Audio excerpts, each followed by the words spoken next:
దేవుని నామమునకు స్తోత్రములు కలుగును గాక. హల్లెలూయా, హల్లెలూయా. ఈరోజు దేవుని వాక్య భాగముగా మన అంశం ఏంటంటే, తల్లిదండ్రుల పట్ల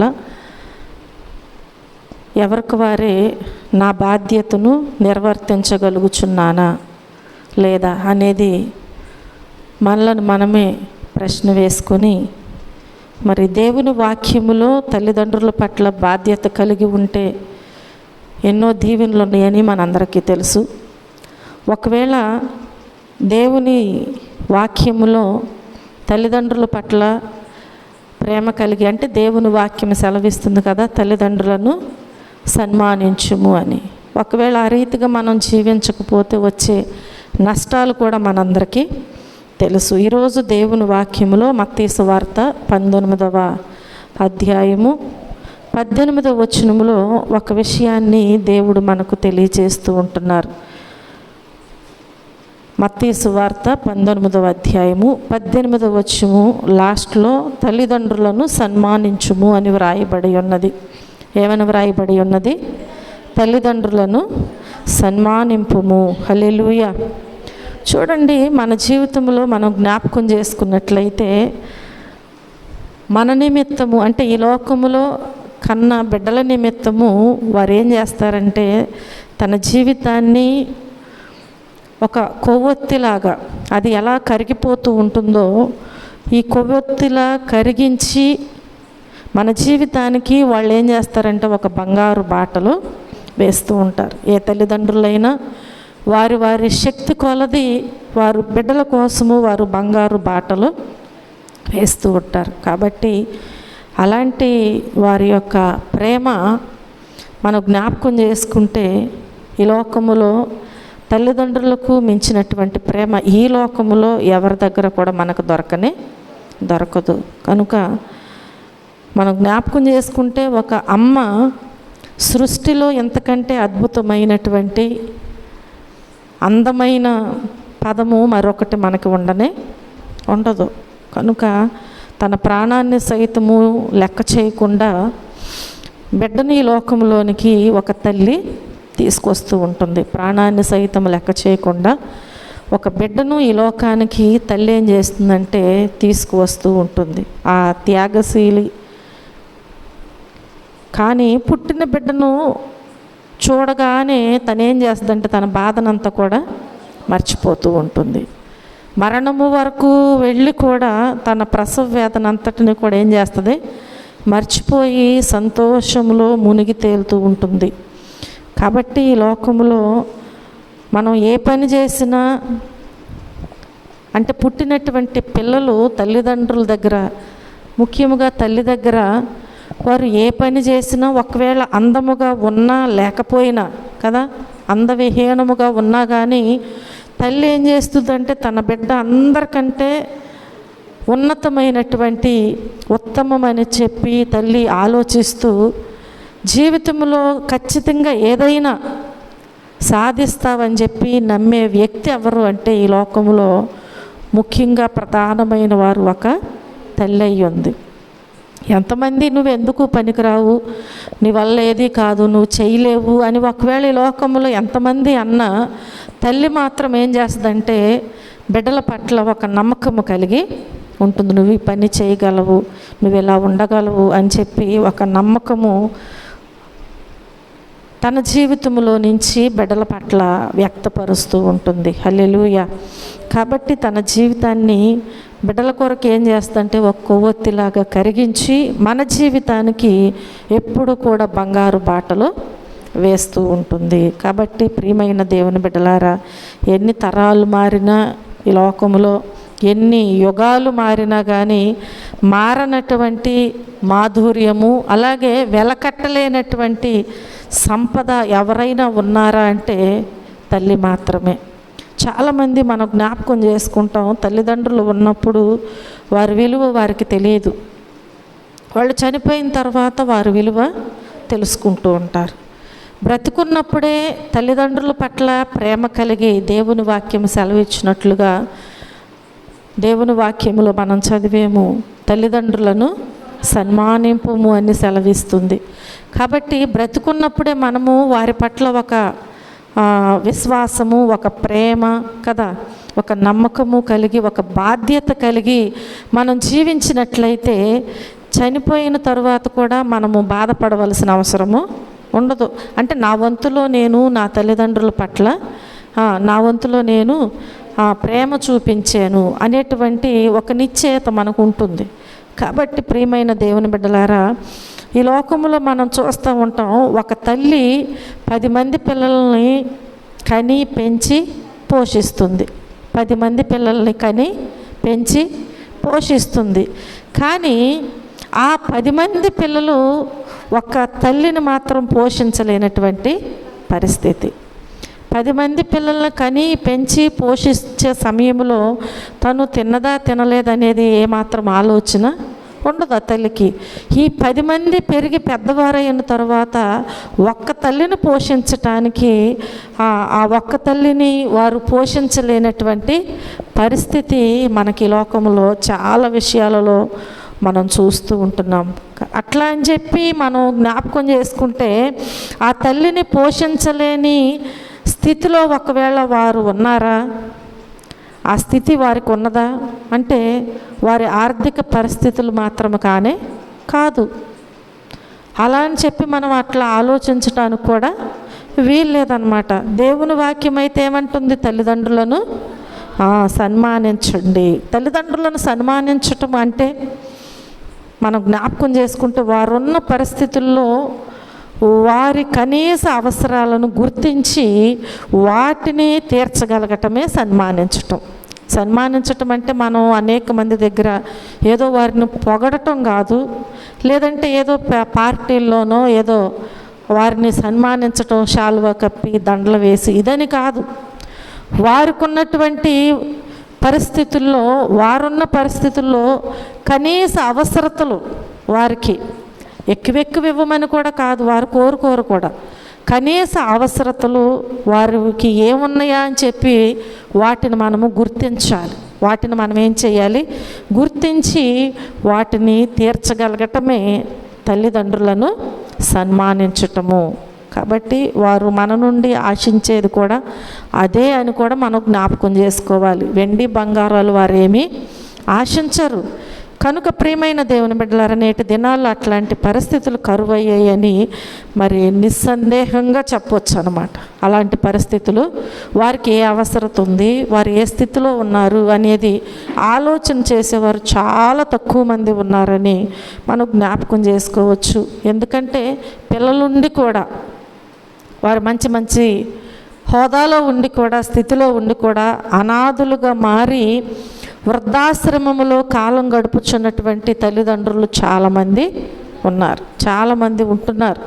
కాబట్టి దీనికి కారణము ఏంటి అని మనం జ్ఞాపకం చేసుకుంటే, తల్లిదండ్రులుగా వారి బాధ్యతను వారు నిర్వర్తించరు. కానీ పిల్లలముగా మన బాధ్యతను మనము నిర్వర్తించలేకపోవడమే. వారైతే వారి బాధ్యతను వారు నిర్వర్తించారు చక్కగా, కని పెంచి పోషించి పెద్దవారిని చేశారు.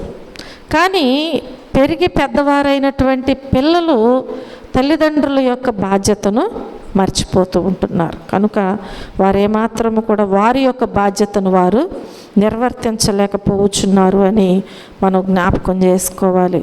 ఒకానొక దినాన మనం కూడా ఏమైపోతాం చెప్పాలి, ముసలివాళ్ళం అయిపోతాం. అవునా? మనం ఎప్పుడు ఇదే బలముతో, ఇదే ఆరోగ్యముతో, ఇదే వయసుతో మనం ఉండలేం. మనము ఒకప్పుడు చిన్నపిల్లలమై ఇప్పుడు పెద్దవారు అయ్యాం, తర్వాత మనం కూడా వృద్ధులమైపోతాం. మనం కూడా ఒకరి మీద ఆధారపడవలసి వస్తుంది. కాబట్టి ఒకానొక దినాన మనము కూడా ఆ స్థితిలోనికి చేరుకున్నప్పుడు మన పిల్లల చేత అట్లాంటి పరిస్థితులే అనుభవించాల్సి వస్తుందేమోనని కనీస గ్రహింపు లేకపోవడమే ఎప్పుడు కూడా రొటీన్గా ఇలా వెళ్ళిపోతుంది. రొటీన్గా మన తల్లిదండ్రులు చూడకుండా, మనం చూడకుండా, మన పిల్లలు చూడకుండా ఇట్లా ఎప్పటికప్పటికి ఏమైపోతుంది? రొటీన్గా ఈ లోకంలో వెళ్ళిపోతూ ఉంటుంది. కనుక ప్రియమైన దేవుని బిడ్డలారా, మనం జ్ఞాపకం చేసుకుంటే నైతిక ఆధ్యాత్మిక విలువలు లేకపోవడం కూడా దీనికి కారణము కావచ్చు అని తెలియచేస్తున్నాను. ఒక విషయాన్ని నేను మీకు తెలియచేస్తాను. ఒక విషయాన్ని ఒక వృద్ధ తల్లి, అంటే వృద్ధురాలైపోయినటువంటి ఒక తల్లి అంట తన ప్లాట్లో 10 నెలల క్రితం చనిపోయిందంట. అంటే తన ఇంట్లో వృద్ధురాలైపోయినటువంటి తల్లి ఒక్కతే ఉంటుందంట. ఆ తల్లి ఆ ఇంట్లో చనిపోయి 10 నెలలు అయిందంట. 10 నెలల క్రితం చనిపోయిందంట. ముంబైలో ఆమె ఒక కోటీశ్వరరాలు. ముంబైలో ఆమె ఒక కోటీశ్వరరాలు. కొడుకు అమెరికాలో ఉంటాడు. తనకున్న కొడుకు అమెరికాలో ఉంటాడు. ఆ కొడుక్కి డబ్బు, హోదా, అంతస్తులు, చాలా గొప్పవాడు అన్నమాట. చాలా గొప్పవాడు. తను అక్కడ ఒక పెద్ద ఇంజనీర్ అయి ఉన్నాడు. అమెరికా నుంచి ఇండియా వచ్చాక తన ఇల్లు తెరిచి చూశాడంట. అంటే మనం ఒకటి ఆలోచన చేస్తే 10 నెలల తర్వాత వచ్చి చూశాడు. అంటే ఈలోపు తల్లితో మాట్లాడటం కానీ ఏమీ చేయలేదనేగా తన అర్థం. చూడండి, అమెరికా నుంచి వచ్చంట తన ఇల్లు తెరిచి చూడగానే సోఫాలోనంట మోకరిల్లి ఆ తల్లి కుళ్ళుతూ ఉన్నటువంటి ఒక శవ దుర్గంధం వచ్చిందంట. సోఫాలో ఎలా ఉంది? మోకరించి సోఫా దగ్గర కుళ్ళిపోయి ఉందంట ఆ తల్లి. దుర్గంధం సగం పైనే అస్థిపంజరం అయిపోయిందంట. సగం పైనే అస్థిపంజరం అయిపోయింది. బయట కనిపించేంత కుళ్ళిపోయి ఉందంట. కనిపించేదంతా కూడా కుళ్ళిపోయి ఉంది.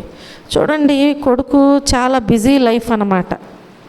అంటే బిజీ లైఫ్ అంటే తల్లి ఎలా ఉంది, తండ్రి ఎలా ఉన్నాడు అని ఒక క్షణం కూడా ఆలోచించలేనంత బిజీ అయిపోయాడు. అలాంటి పిల్లలు ఈ లోకంలో ఉంటున్నారు.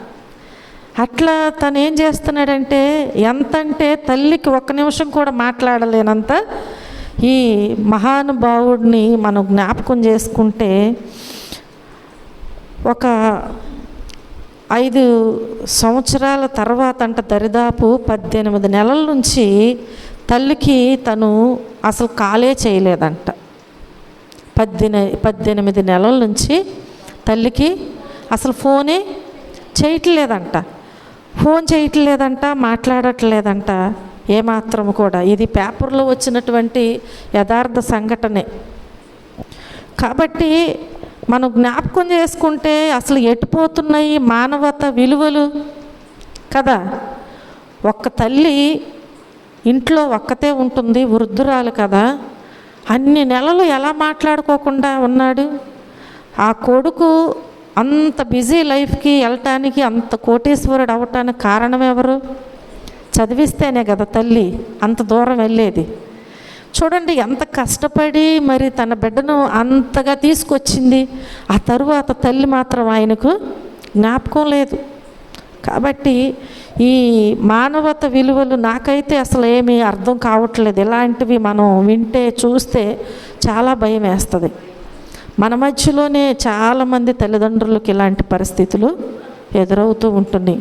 ఒక పూట ఆహారం పెట్టాలన్నా అసలు పలకరించడానికే ఇష్టపడనటువంటి పిల్లలు, వారిని కని పెంచి పెద్దవారిని చేసేటప్పుడు తల్లి అలా అనుకోదు కదా. అలా అనుకుంటే తల్లి పిల్లల్ని పెంచుద్దా? పిల్లలు పెరిగి పెద్దవారై ప్రయోజకులు అవుతారా? లేదు. కాబట్టి ప్రియమైన దేవుని బిడ్డలారా, మనం ఎప్పుడు కూడా మన పిల్లలకి, మీరు జ్ఞాపకం చేసుకోండి, మీ పిల్లలకి ఎప్పుడు కూడా సేవ, ప్రేమ, ఇంకా మనం చూస్తే క్షమించే అలవాటును మనం నేర్పించాలి. ఎంతసేపు మనము మన పిల్లలకి ఏమి నేర్పిస్తామంటే పగలు ప్రతీకారాలు నేర్పిస్తాము, లేదంటే పై వాటిని వెదకే స్థాయి గురించి ఆలోచిస్తూ వారికి కూడా అవే మనం చెప్తూ ఉంటాం. కానీ ప్రేమ నేర్పించము. వారికి ప్రేమించే గుణము మనము నేర్పించట్లేదు. కనుక దేవుని యొక్క పని సేవా విషయములో, ప్రేమ విషయములో, క్షమించే విషయములో ఈ అలవాట్లన్నీ కూడా తల్లిదండ్రులుగా మనం ఎప్పుడు కూడా వారికి నేర్పిస్తూనే ఉండాలి. అంతేగాని ఎంతసేపు బిజీ లైఫ్ వెళ్ళే మనము ఉదయం లేచిన దగ్గర నుంచి నైట్ పండుకునేంత వరకు పిల్లలతో మాట్లాడకుండా వారిని ఎంతసేపు మనము స్కూల్కు పంపించాలి, రెడీ చేయాలి, వచ్చిన తర్వాత మరలా పెట్టి నిద్రించాలి. ఇంతే కానీ పిల్లలతో అసలు ప్రేమ లేదంటే ఒక సేవ, ఒక క్షమించే గుణము ఎలా ఉంటుంది, ఎక్కడి నుంచి వస్తుంది, ఎలా నేర్చుకోవాలి, ఇవన్నీ మన పిల్లలకు మనం ఎప్పుడు చెప్తాం? మనం చెప్తేనే కదా వారు నేర్చుకునేది. కాబట్టి మీరు మర్చిపోవద్దు, పిల్లలకు ప్రతి ఒక్కరూ కూడా మన స్థితిగతులను తెలియచేయాలి. మరి ముఖ్యముగా సేవ విషయములో, ప్రేమ విషయములో, క్షమించే విషయములో వారికి ఆ అలవాట్లను మనము అప్పుడే తల్లిదండ్రులను ప్రేమిస్తాడు, సన్మానిస్తాడు. కనుక ఈ సంఘటనను మీ పిల్లలకు కూడా వివరించండి. వారిలో కొంత కన్నవారి పట్ల ఎలా మెలగాలో, నానమ్మ అమ్మమ్మ కదా పలకరించరు అసలు. చూడండి, ఒక నానమ్మని అమ్మమ్మని తాతయ్యలతో ఎలా ఉండాలో కాస్త మనం వారికి చెప్పి పెంచాలన్నమాట. వారికి ఏం చేయాలి? చెప్పి పెంచుతూ ఉంటే వారిలో ఒక ప్రేమ అనేది, క్షమించే గుణం అనేది వారికి వస్తూ ఉంటుంది. హల్లెలూయా. కాబట్టి ప్రియమైన దేవుని బిడ్డలారా, మనం జ్ఞాపకం చేసుకుంటే ఈ ప్రేమానురాగాలు మన దగ్గర నుంచి మన పిల్లలకు వెళ్ళేలాగా మనం ఉండాలి, మన పిల్లలకు మనము నేర్పించాలని నేను మీకు తెలియజేస్తున్నాను. అది అయిపోగానే వాళ్ళపై మనం ఏం చేస్తామంటే అంటే చివాట్లు, అంటే ఇష్టం లేని ఏసడింపులు అంటారు కదా, అట్లా అంటే వారి పట్ల మనం ఏం చేస్తామంటే వేధింపు మాటలు, వారి పట్ల ఏం చేస్తాం? వేధింపు మాటలు, బ్రతికి ఏమి సాధిస్తావు అనే మాటలు కూడా తల్లిదండ్రుల్ని అనేవారు ఉన్నారు ఈ లోకంలో. బ్రతికి ఏమి సాధిస్తావు, నీ వలన మాకు అసలు ప్రయోజనం ఏంటి అంటే వృద్ధులైపోయిన తరువాత వారు ఏ పని చేయలేని పరిస్థితుల్లో చనిపోవటమే బెటరు అనేటువంటి పిల్లలు చాలామంది మనకి కనిపిస్తూ ఉంటున్నారు. కనుక మనం జ్ఞాపకం చేసుకుంటే ఏమని అంటే చచ్చి మాకు ఏమి ఇవ్వాలంట? మనశ్శాంతిని ఇవ్వచ్చు కదా అంటారు. ఏమివ్వాలి? నువ్వు చనిపోయి మాకు మనశ్శాంతిని ఇవ్వచ్చు కదా అని చెప్పి ద్వేషిస్తూ వారితో మాట్లాడేటువంటి పిల్లలు చాలామంది ఉన్నారని మనం జ్ఞాపకం చేసుకోవాలి. యేసు ప్రభు వారు సహితము సిలువలో ఆయన ఎలాంటి స్థితిలో ఉన్నారు అంటే చిత్రహింసలు అనుభవిస్తూ ఉన్నారు. యేసు ప్రభు వారు సిలువలో ఎలా ఉన్నారు? చిత్రహింసలు అనుభవిస్తూ ఉన్నారు.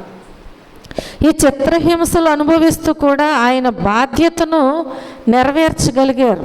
అవునా? యేసు ప్రభు వారు అంత బాధలో ఉండి కూడా ఆయన ఏం చేస్తున్నారు? ఆయన బాధ్యతను నెరవేరుస్తూ ఉంటున్నారు. కనుక ప్రియమైన దేవుని బిడ్డలారా, కానీ ఒక కొడుకు ఉన్నాడు.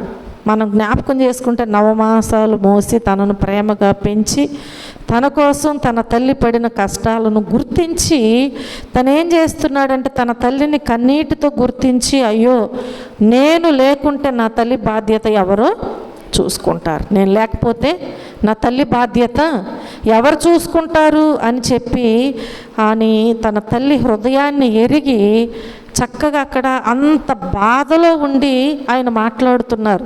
యోహాను సువార్త 19వ అధ్యాయము 26వ వచనములో మనం చూస్తే దేవుని వాక్యము అక్కడ స్పష్టంగా తెలియచేస్తుంది. అమ్మా, ఇదిగో నీ కుమారుడు, ఇదిగో నీ తల్లి అని తన శిష్యునికి తన తల్లి బాధ్యతను అప్పగించారు యేసుప్రభు వారు.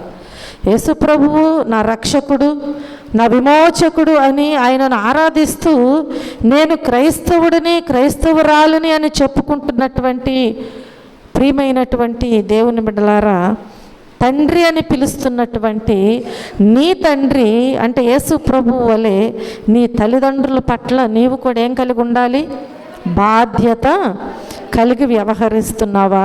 ఈరోజు జ్ఞాపకం చేసుకోండి, ఎవరికి వారే. నీ తల్లి పట్ల కూడా నీవేం కలిగి ఉండాలి? నీ తల్లిదండ్రుల పట్ల బాధ్యత కలిగి ఉండాలి. బాధ్యత కలిగి నీవు వ్యవహరిస్తున్నావా? వారిని ప్రేమగా చూసుకుంటున్నావా? మనం పరిశీలన చేసుకోవాలి. చూసుకుంటున్నాను అనేది నీ జవాబు అయితే నీ ఇంట్లో సమాధానము ఎందుకు లేదు? అలాంటి మనసు నీకుంది అంటే నీ ఇల్లు ఎప్పుడు కూడా ఎలా ఉంటుంది? సమాధానంగానే ఉంటుంది. ఎందుకని? దేవుని మనస్సు కలిగి నీవు ఉంటున్నావు కాబట్టి, జీవిస్తున్నావు కాబట్టి నీ ఇల్లు ఎప్పుడు కూడా ఎలా ఉంటుంది? సమాధానంగా ఉంటుంది. నేను అలాగే ఉంటున్నాను అనేది నీ జవాబు అయితే, ఒకవేళ నీ ఇంట్లో ఎందుకు సమాధానము లేదు, ఎందుకు సంతోషము లేదు, అన్నీ ఉన్నా కానీ ఏదో ఒక అక్కర్లో ఎందుకు నీవు ఇబ్బంది పడుచు ఉంటున్నావు? ఒకసారి నీవు పరిశీలన చేసుకుని ఈ రాత్రి దేవునికి ఉన్నటువంటి మనసు, ఆ దేవుణ్ణి ఆరాధిస్తున్నటువంటి మనము అలాంటి మనసు కలిగి జీవించే వారముగా ఉండాలి అని చెప్పి ప్రభు పేట నేను మీకు మనవి చేస్తూ ఉంటున్నాం. కారణము దేవుడే సెలవిస్తూ ఉంటున్నారు.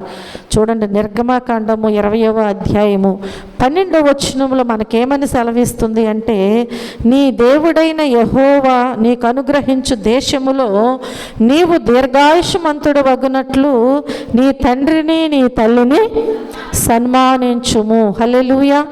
ఎక్కడంట? నీ దేశములోనే. దేవుడు, నీ దేవుడైన యెహోవా నీకు అనుగ్రహించు దేశములో నీవు దీర్ఘాయుష్మంతుడు వగునట్లు ఏం చేయాలంట? నీ తల్లిని తండ్రిని సన్మానించుము అని దేవుని వాక్యము సెలవిస్తుంది. పరిశుద్ధ గ్రంథము కూడా తల్లిదండ్రులకు ఇవ్వవలసిన ప్రాధాన్యతను స్పష్టంగా మనకి తెలియచేస్తూ ఉంటుంది.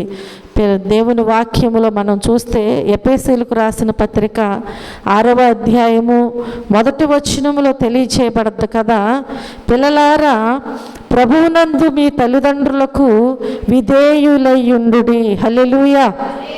పిల్లలు ఎలా ఉండాలంట? ప్రభువునందు మీ తల్లిదండ్రులకు విధేయులయ్యుండుడి. దేవుని వాక్యము స్పష్టంగా మనకి తెలియచేస్తూ ఉంటుంది. తన తండ్రినైనను ఈ లోకములో సామెతల గ్రంథం 20వ అధ్యాయము 20వ వచనములో మనం చూస్తే అక్కడ ఒక చక్కటి మాట మనకు తెలియచేయబడద్ది. తన తండ్రినైనను తల్లినైనను దూషించు వాని దీపము కారు చీకటిలో ఆరిపోవును. ఎవరినంట? తల్లినైనను తండ్రినైనను దూషించు వాని దీపము కారు చీకటిలో ఆరిపోతుందంట. చూడండి, సామెతల గ్రంథము 23వ అధ్యాయము 25వ వచనములో మనం చూస్తే, నీ తల్లిదండ్రులను నీవు సంతోషపెట్టవలెను, నిన్ను కనిన తల్లిని ఆనందపరచవలెను. దేవుని వాక్యములోనే ఉన్న ఇవన్నీ పరిశుద్ధ గ్రంథము కూడా మనకు తెలియచేస్తుంది. తల్లిదండ్రులకు ఇవ్వవలసినటువంటి ప్రాధాన్యత స్పష్టంగా మనకి తెలియజేసింది దేవుని వాక్యం. కాబట్టి మనం ఏం చేయాలంట? తల్లిదండ్రులను ఏం చేయాలి? సంతోషపెట్టవలను, నిన్ను కనిన తల్లిని ఆనందపరచవలను. చూడండి, అక్కడే సామెతలు 10వ అధ్యాయంలో మనం చూస్తే 10వ అధ్యాయం 1వ వచనములో దేవుని వాక్యం సెలవిస్తుంది కదా, బుద్ధి లేని కుమారుడు తన తల్లికి దుఃఖము పుట్టించును అని తెలియజేస్తుంది. ఎవరంట తల్లికి దుఃఖం పుట్టించేది? బుద్ధి లేని కుమారుడు. బుద్ధి లేని కుమారుడు తన తల్లికి ఏం కలిగిస్తాడంట? దుఃఖమును కలిగిస్తాడంట. కాబట్టి మనం ఎలా ఉండాలి? తల్లిదండ్రులకు విధేయులై ఉండాలి. అలాగే ఎలా ఉండాలి? మనము చెప్పాలి. ఎలా ఉండాలి? సంతోషపెట్టేవారముగా, ఇంకా ఆనందపరిచేవారముగా ఉండాలి. నీ తల్లిదండ్రులను నీవు సంతోషపెట్టవలెను, అలాగే నిన్ను కనిన తల్లిని ఆనందపరచవలెను. అలా ఉండాలి. కానీ మనం ఎప్పుడు కూడా తల్లిదండ్రులను దూషించేవారుగా ఉండకూడదు అని హెచ్చరిస్తుంది. ఒకవేళ తల్లినైనను తండ్రినైనా దూషిస్తే ఆ దూషించు వాని యొక్క దీపం ఏమైపోతుందంట? కారు చీకటిలో ఆరిపోతుందంట. అలాంటి శిక్ష ఎవరు వేస్తున్నారు? మనమే. కాబట్టి ప్రియమైన దేవుని బిడ్డలారా, మనము దేవుని మాట వినకుండా తల్లిదండ్రులను ప్రేమించలేని స్థితిలో ఉండి శిక్షకు పాత్రలమవుతూ ఉంటున్నాం. కనుక బుద్ధి లేని కుమారుడు తన తల్లికి ఏం కలిగిస్తాడంట? దుఃఖము పుట్టిస్తాడంట. బుద్ధి లేని వారి వలె మనం ఉండటానికి వీల్లేదు. చూడండి 19వ అధ్యాయము 26వ వచనములో, సామెతల గ్రంథము 19వ అధ్యాయము 26వ వచనములో చూస్తే, తండ్రికి కీడు చేసి తల్లిని తరిమివేయువాడు అవమానమును అపకీర్తిని కలుగు చేయవాడు. అంతే కదా, ఈ లోకములో నిన్ను కని పెంచి పెద్దవారిని చేసిన తరువాత నువ్వు తండ్రికి కీడు చేసి తల్లిని తరిమివేస్తే వారికి ఏం కలిగించిన వారు అవుతాము? అవమానమును అపకీర్తిని కలుగు చేసిన వారం అవుతాం. అలాంటప్పుడు దేవుడు చూస్తూ ఊరుకుంటాడా? ఊరుకోడు. జ్ఞాపకం చేసుకోండి, దేవుని శిక్షకు పాత్రలు కాకూడదనే దేవుని వాక్యము తల్లిదండ్రులకు ఇవ్వాల్సిన ప్రాధాన్యత మనకు తెలియజేసింది. అదేంటి అంటే, మనము వారిని సన్మానించాలి కానీ వారిని దుఃఖపరచటానికి వీల్లేదు, వారిని తరిమివేయటానికి, వారికి కీడు చేయటానికి వీల్లేదు అని దేవుని వాక్యము సెలవిస్తూ ఉంటుంది. 20వ అధ్యాయము 20వ వచనములో మనం చూస్తే, సామెతల గ్రంథము 20వ అధ్యాయము 20వ వచనములో చూస్తే, తన తండ్రినైనను తల్లినైనను దూషించు వాని దీపము కారు చీకటిలో ఆరిపోవును. దూషించేవారుగా మనం ఉండొద్దు, వారిని సన్మానించే వారముగా ఉండాలి అని దేవుడు కోరుకుంటున్నారు. 30వ అధ్యాయము 17వ వచనములో చూస్తే, సామెతల గ్రంథం 30వ అధ్యాయము 17వ వచనములో మనం చూస్తే, తండ్రిని అపహసించి తల్లి మాట విననోళ్ళని వాని కన్ను లోయ కాకులు పీకును, పక్షిరాజు పిల్లలు దానిని తినును. ఎవరిని చెప్పాలి? తండ్రిని అపహసించి తల్లి మాట విననొల్లని వాని యొక్క కన్నంట లోయ కాకులు పీకి వేస్తాయి అంట. చూడండి, లోయ కాకులు ఎక్కడో ఉంటాయి కదా, నేను ఇక్కడున్నాను కదా, అవి ఎప్పుడు వచ్చి తీస్తాయి? ఒకవేళ అవి వస్తుంటే నా కన్ను వాటికి ఇస్తానని నువ్వు అనుకోవచ్చు. అలాంటి శిక్ష దేవుడు వేస్తాడంట. కాబట్టి అలాంటి స్థితిలో మనం ఉన్నట్లయితే ఆ లోయ కాకులు వచ్చి మన కన్నులను ఏం చేస్తాయంట? పీకి వేస్తాయంట. పక్షిరాజు పిల్లలు వాటిని తినివేస్తాయంట. కనుక తల్లిదండ్రుల పట్ల నా బాధ్యతను నిర్వర్తించగలుగుచున్నానా లేదా అనేటువంటి ప్రశ్న ప్రతి ఒక్కరికి ఉండాలి. నా తల్లిదండ్రుల పట్ల నా బాధ్యతను నేను నిర్వర్తిస్తున్నానా లేదా అనే ప్రశ్న మన మీద దేవుడు పెట్టుచున్నారు. ఆ ప్రశ్న మనందరికీ ఉండాలి. తల్లిదండ్రులను దేవుని వాక్యం ఏమంది? మత్తయి సువార్తలో తల్లిదండ్రులను సన్మానింపుము అని సెలవిస్తుంది. కాబట్టి సన్మానించటము అంటే మనం జ్ఞాపకం చేసుకోవాలి కదా, వారి బాధ్యతను మనము నిర్వర్తించగలగాలి. అదే సన్మానించటం. కాబట్టి ఒక్క విషయం మనం ఎప్పుడు కూడా గుర్తుంచుకోవాలి. ఎప్పుడు కూడా మనం ఒక విషయాన్ని గుర్తుంచుకోవాలి. అది ఏంటంటే, దేవుని వాక్యములో సెలవిస్తుంది కదా, గలతీయులకు రాసిన పత్రికలో 6వ అధ్యాయం 7వ వచనములో ఒక చక్కటి మాట తెలియజేస్తుంది. ఏంటి అంటే, మోసపోకుడి, దేవుడు వెక్కిరింపబడడు, మనుషుడు ఏమి విత్తునో ఆ పంటనే కోయును. హల్లెలూయా. మోసపోకుడి, దేవుడు వెక్కిరింపబడడు, మనుషుడు ఏమి విత్తునో ఆ పంటనే కోయును కదా. అవును కదా, మనము ఏ విత్తనాలైతే పొలములో విత్తుచున్నామో ఆ పంటనే కోస్తాం.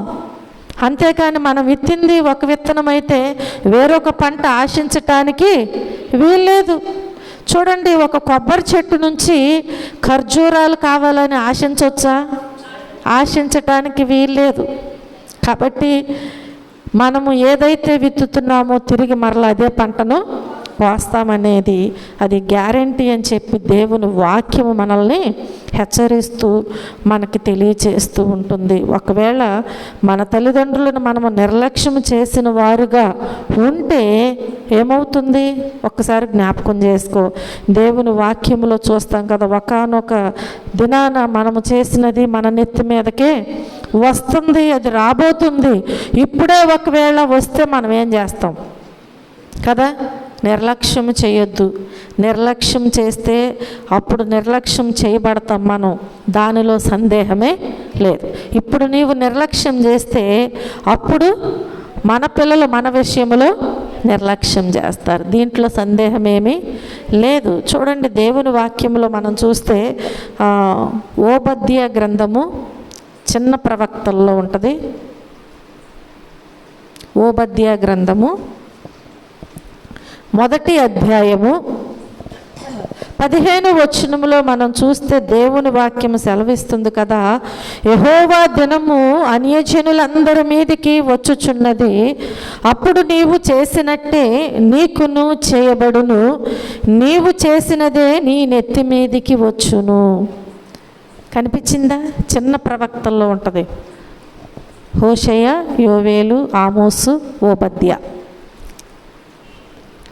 ఓబద్య గ్రంథములో మనం జ్ఞాపకం చేసుకుంటే 1వ అధ్యాయం 15వ వచనములో యెహోవా దినము అన్యజనులందరి మీదకి వచ్చుచున్నది, అప్పుడు నీవు చేసినట్టే నీకును చేయబడును, నీవు చేసినదే నీ నెత్తి మీదికి వచ్చును. దేవుని వాక్యము ఈరోజు మనల్ని హెచ్చరిస్తూ ఉంటుంది. నీవు చేసినదే ఏమవుతుందంట? నీ నెత్తి మీదికి వస్తుందంట. అది కావాలా మనకి? వద్దు, అది వద్దు మనకి. మన జీవితాలను మనము నేడే మన జీవితాలను మనం సరి చేసుకుందాం, సరి చూసుకుందాం.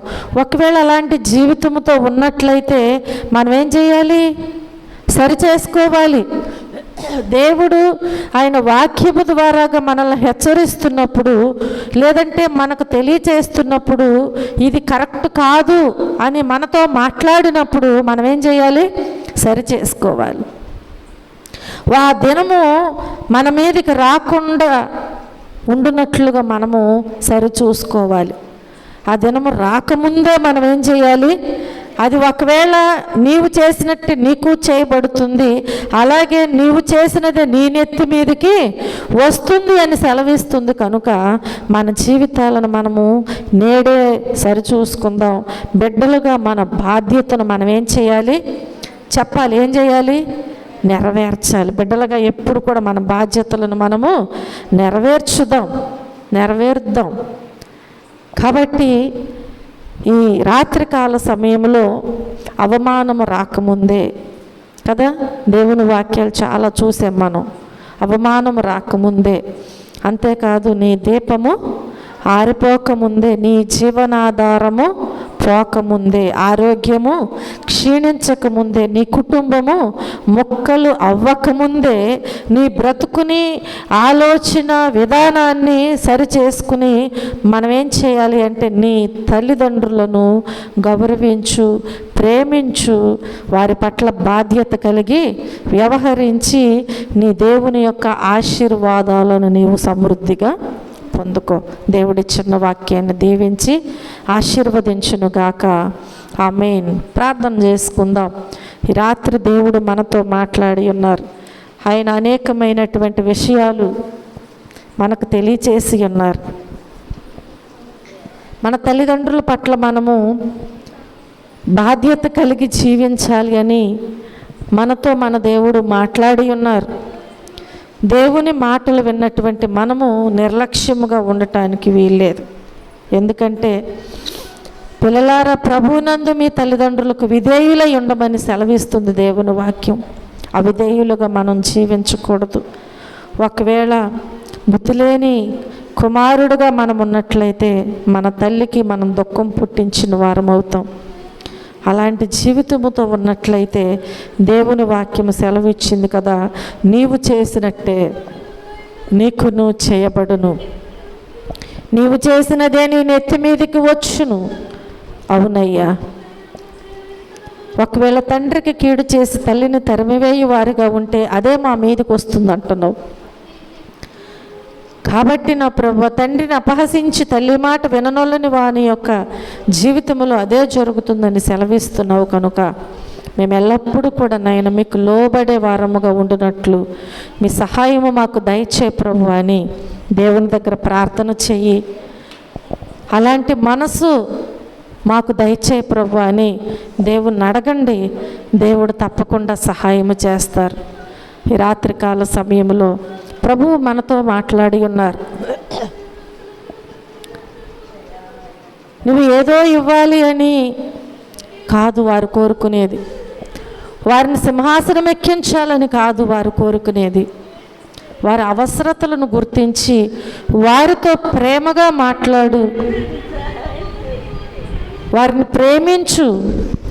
వారికి అదే ఎంతో గొప్పగా వారు భావిస్తూ ఉంటారు. కాబట్టి వారిని నిర్లక్ష్యము చేయకుండా వారి విషయంలో నీవు నీ బాధ్యతను నెరవేర్చు. నువ్వు ఎలా మెలగాలో ఒక్కసారి నీవు పరిశీలన చేసుకుని నీ పిల్లలకు నేర్పించు. తప్పకుండా వారు ఆ మార్గంలో నడుస్తారు. ప్రేమ కలిగిన తండ్రి, కృప కలిగిన మా దేవ, మా రక్షకుడా, మీ పరిశుద్ధమైన నామమునకు లెక్కలేని కృతజ్ఞతాస్తుతులు, స్తోత్రములు, వందనాలు తెలియజేస్తున్నాం ప్రభువా. మీ ఉచితమైన కృపను బట్టి, ప్రేమను బట్టి ఈ రాత్రికాల సమయంలో మా మధ్యలో మీరుండి మీ ఆత్మతో నడిపించి మాతో మీరు తేటగా సూటిగా మాట్లాడని మీ వాక్యమును బట్టి మీకు వందనాలు, స్తోత్రములు తండ్రి. విత్తబడిన ప్రతి విత్తనము కూడా బిడ్డల హృదయాలలో నూరంతలుగా ఫలింపబడినట్లు మీ సహాయము దయచేయండి.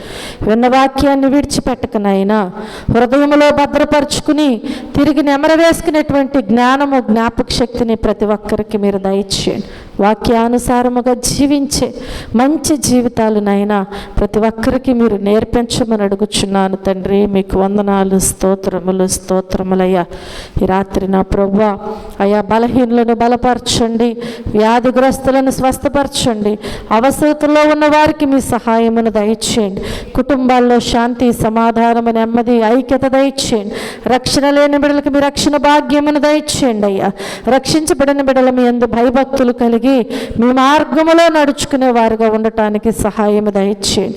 అంత వేదనలో, బాధలో ఉండినైనా మీరు మీ తల్లి యొక్క బాధ్యతను నిర్వర్తించినట్లుగా ఈ లోకములో నా ప్రభువా ప్రతి ఒక్క పిల్లలు కూడా నాయన తల్లిదండ్రుల యొక్క బాధ్యతను నిర్వర్తించగలిగేటువంటి అయ్యా బుద్ధి కలిగిన వారుగా ఉండటానికి మీ సహాయమును దయచేయండి ప్రభువా. మీకు వందనాలు. దయగలిగిన దేవా అయ్యా, ఈ లోకములో ఏది శాశ్వతము కాదు నాయన. కాబట్టి నా ప్రభువా అయ్యా, ఇదిగో దేనికోసమో పరుగులు ఎత్తటము కాదు, కానీ మీరు ఇచ్చినటువంటి ఆశీర్వాదముతో అయ్యా తల్లిదండ్రుల పట్ల బాధ్యత కలిగి, ప్రేమ కలిగి నాయన జీవించటానికి మీ సహాయమును దయచేయండి. ఆ రీతిగానైనా ప్రతి ఒక్క బిడ్డ నేర్చుకుని నాయన వారి బిడ్డలకు నేర్పించగలిగేటువంటి జ్ఞానవంతులుగా చేయమని అడుగుచున్నాను తండ్రి. మీకు వందనాలు, స్తోత్రములు ప్రభువా. దయగలిగిన దేవరాలేని బిడ్డలు అనేక మంది ఉన్నారయ్యా. మీ చిత్తమైతే మరొక సమయమును నాయన వారికి మీరు అనుగ్రహించమని అడుగుచున్నాను తండ్రి. మీకు వందనాలు, స్తోత్రములు, స్తోత్రములు ప్రభువా. దయగలిగిన దేవ సంఘాన్ని దీవించండి, ఆశీర్వదించండి, అభివృద్ధి పరచండి నాయన. అయ్యా ఇదిగో నాయన మీరే ప్రతి ఒక్క అవసరతలు తీర్చమని అడుగుచున్నాను తండ్రి. మీకు వందనాలు. ప్రతి సమస్యను పరిష్కరించే దేవుడు అయ్యా, మీకు వందనాలు, స్తోత్రములు, స్తోత్రములయ్యా. దయగలిగిన దేవ ఈ రాత్రి నా ప్రభువా బిడ్డలు తిరిగి గృహాలకు వెళ్ళుచుండగా క్షేమముగా తీసుకుని వెళ్ళండి. ఈ భయంకరమైన ఈ వేసవి దినాల్లోనైనా ఎవరు బలహీనులు కాకుండా బలపరచండి అయ్యా. ప్రతి ఒక్కరిని మీరు ఆదరించి నా ప్రభువా బలపరిచి, స్వస్థపరిచి మీ కృపను అనుగ్రహించమని, మీరే మహిమ, ఘనత, ప్రభావములు పొందమని యేసుక్రీస్తు అతి శ్రేష్టమైన నామములో ఈ ప్రార్థన మనవులు అడిగి వేడుకుని పొందుకొని ఉన్నాము మా పరమ తండ్రి. ఆమేన్.